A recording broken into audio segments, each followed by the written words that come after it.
And we're back with Bedtime Stories, Grown-Up Edition, Love and War, Part 8. When we left off, Agent Nisha Russian had spilled almost all the tea. And thankfully, Regina was willing to accept the version of the story that LJ and Nisha Russian provided, because it all lined up with L3's version of events. Maribel was attacked in the shower at the hospital. She's alive, but injured, and the intruder got away. Maribel called her guard, who was positioned outside the hospital. The guard called Manny, and Manny sent in Stephanie. When Stephanie got to the hospital, Maribel was still being stitched up. The police were on the premises, but hospital staff told them that they had to wait until after she was done being treated to give them a statement. And when Stephanie arrived, Maribel insisted that she be let in immediately. Inside the treatment room, Maribel told Stephanie everything that happened. She described the build and shape of the woman who attacked her, and then she said, while I didn't see her face because she was wearing a ski mask, I was able to see her neck, and she had a tattoo. The same tattoo that Rennie has. The only issue is, the tattoo was pretty new. When Maribel was done giving Stephanie all the details, Stephanie hightailed it back to the estate. Once inside, she pulled True and the Queen Mother aside to find out where the hell Rennie was. And they were all hoping that Rennie hadn't done something stupid, trying to get Maribel out of the way so that she could have Donovan all to herself. The Queen Mother tracked the necklace that Rennie was wearing because she was wearing one identical to the one that Q and LJ had. And she said, it's moving around the campus. Rennie had gotten her bachelor's degree in biochemistry in the spring of the previous year, and then dove headfirst into an accelerated master's to PhD biochemistry program at MIT, the Massachusetts Institute of Technology, the second best program in the country. And she was in Cambridge, Massachusetts, a more than 3-hour flight away. There was no way that she could have possibly attacked Maribel and gotten back on that campus.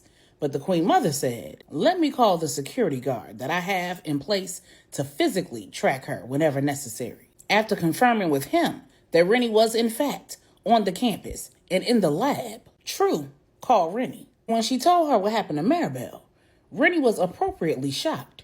True didn't think that Rennie had anything to do with Maribel's attack, because anytime Rennie was off her meds and obsessed with somebody, she couldn't have cared less about anybody else's well-being. She didn't even have it in her to pretend like she cared. And for the past more than year and a half, Rennie had been about her business. During breaks, she'd been working for the family and working in the lab and on internships. She was very much so focused on becoming a doctor of biochemistry. And she hadn't even mentioned Donovan since partway through her first semester. When True told her about Melissa being missing, Rennie was like, girl, do you need me to drop everything and come home right now? We're gonna find baby girl.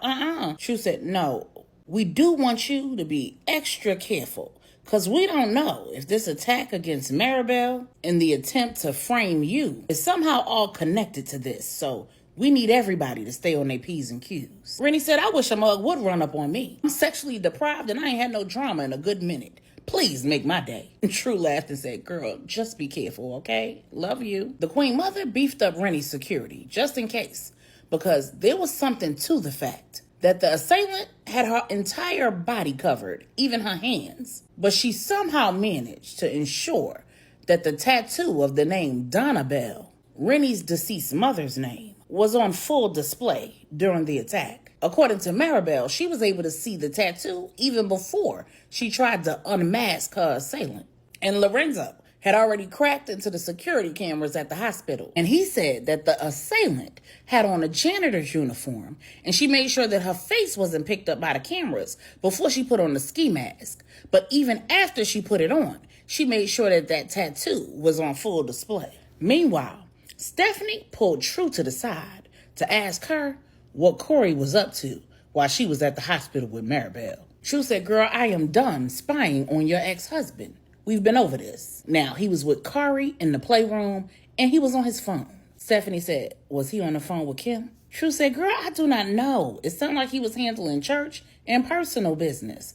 Ask him yourself. Stephanie said, I'll do that. And then she sashayed over to Corey and said, so I hear that your little friend Kim is in town. I hope you have not forgotten about the clause in our divorce decree that says that neither of us can have a romantic partner around Kari until after her 5th birthday. And Corey said, that's not an issue. I've simply had to adjust my plans since all of this has happened with Melissa. Kari was supposed to be with you for the next week, remember? For Kari's safety, Corey and Stephanie had an arrangement that very, very few people knew about. Either Corey would take Kari to Puerto Rico and leave her with Stephanie for a week, and then Stephanie would bring her back to Texas. Or Stephanie would come and pick Kari up and bring her to Puerto Rico, and Corey would pick her up at the end of the week.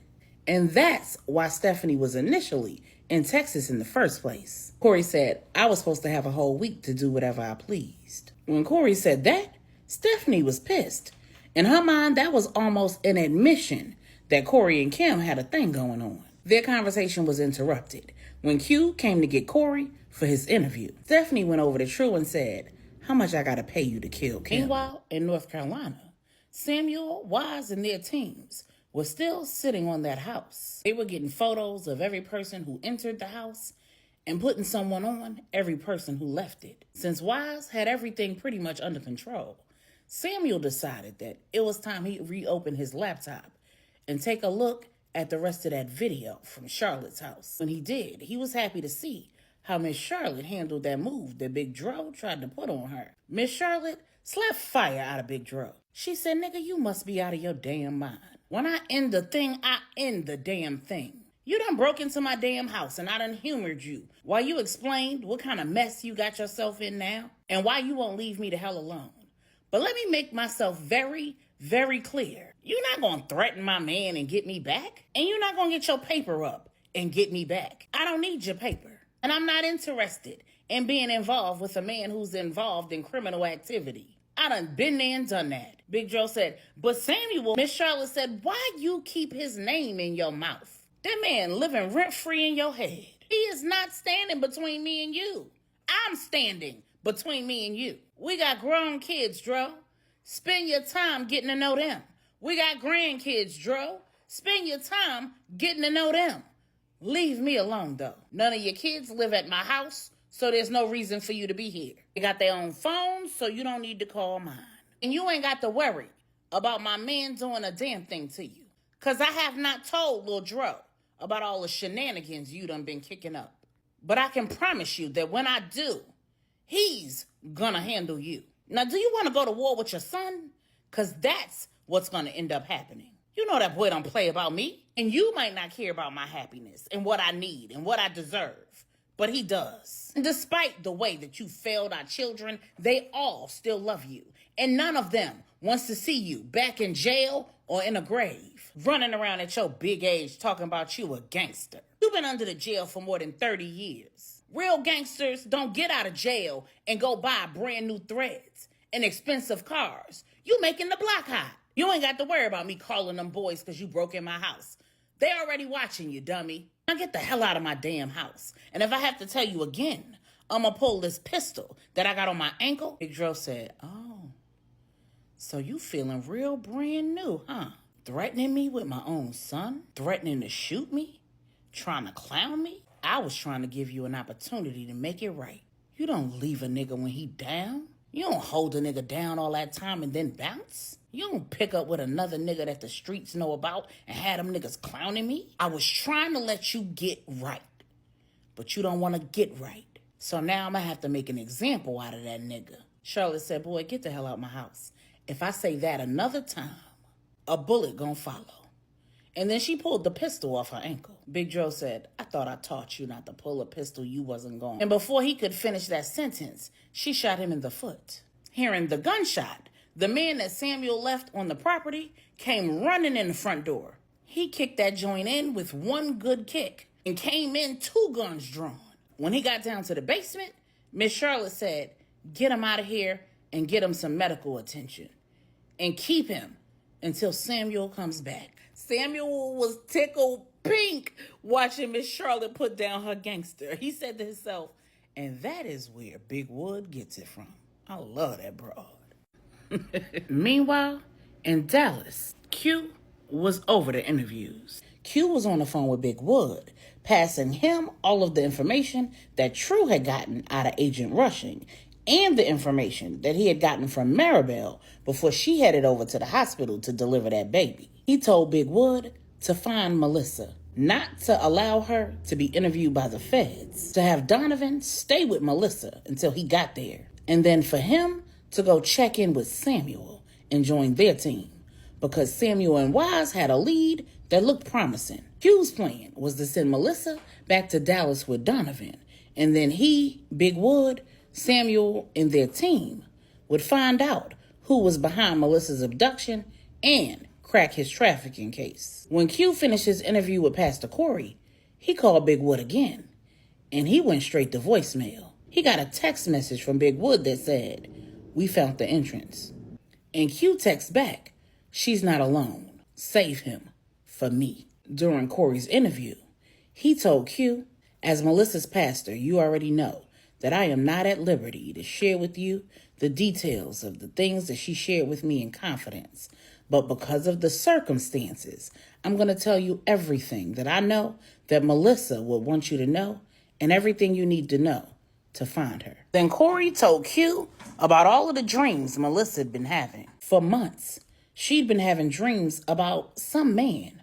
The man had been accused of doing something inappropriate with a child at a church where his father was the pastor. Unable to prove whether his son was guilty or innocent, he excused his son from the church and put him out of his house. The man was guilty. Other than the child, there was only one other person who knew and could prove it. And that person was downright evil. In exchange for his silence, he offered the man a job. He would identify the children, create an identity, and create a scenario where the pastor's son could snatch the children. Then he could do whatever he wanted with them before turning them over to a handler with the trafficking organization. In addition to the man's silence, he'd get his rocks off and a good payday at the end of each job. She'd also dreamed that the pastor had been praying for his son, praying that he'd stop doing whatever it was that he was out there doing, because God had let him know that his son was up to no good,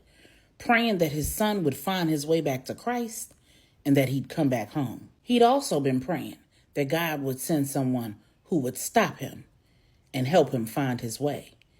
And Melissa believed that she was that someone. Melissa dreamed that the man would kidnap her from school and that she would minister to him and God would save his soul. That somewhere in that process, karma would bite the man and she would have to save his life. Then Corey said, and she also dreamed that she'd have to save him from you. When Corey left the interview room and before Q could call Big Wood, Mom Brenda walked in and said, "Is it my turn?" Q said, "Nah, I'm not doing any more interviews. I'm going to get my daughter." Mom Brenda said, "Oh, okay. Well, before you do, I got some things I want to say. You're getting ready to walk into a situation that God allowed. Now, the devil may have orchestrated it, but God will get the glory. And you have the opportunity to demonstrate for your daughter that God can and will use everything that the devil means for evil for our good and his glory. You have the opportunity to demonstrate for her self-control, grace, and mercy. And I understand you have a job to do. And I know that you have ways to do it. You can either do it the legal way or the Baptiste St. James way. And there's probably very little that I can say to stop you from doing what's in your heart. But I admonish you to follow your daughter's lead and to remember that vengeance is the Lord's. We are all God's children. And sometimes we go astray. And like the prodigal son and his father, God is always waiting for us with open arms. We are all sinners who fall short of God. Q said, "I got it, Mom Brenda. I understand." She said, "Do you?" Q said, "Yes. And whoever's behind this is going to get exactly what they deserve." Mom Brenda said, "Thank God that we don't." Q said, "What?" Mom Brenda said, "Thank God that we don't get what we deserve. We may not do what these people are doing, but God isn't pleased with everything that we do either. The people that you pursue and catch and arrest, their sins are exposed. But how many of yours has God chosen not to uncover so that you'd have another chance to get it right?" Q said, I don't know where this is going, Mom Brenda, but these people have my daughter. Mom Brenda said, no, they don't. I believe that God has allowed a situation to occur in such a way as to show Melissa the full breadth and power of her gifts. And he's given her an opportunity to be his light. She isn't at a school called The Light by chance, son. He's given her an opportunity to be a lamp to someone else's footpath. And as we speak, she's doing his work. Don't go in there and undo it all. So when Q put his phone in his pocket after sending that text to Big Wood, he looked up and locked eyes with Angela. Angela walked over to him, wrapped her arms around him, and he wrapped his arms around her, gave her a kiss, and he said, you already know, love. Angela said, yeah, I do. And I'll be praying for you until you come back home to me. Promise me you won't do anything that you can't live with. Angela had seen the murderous look in Q's eyes, and she knew that he would kill a Q out.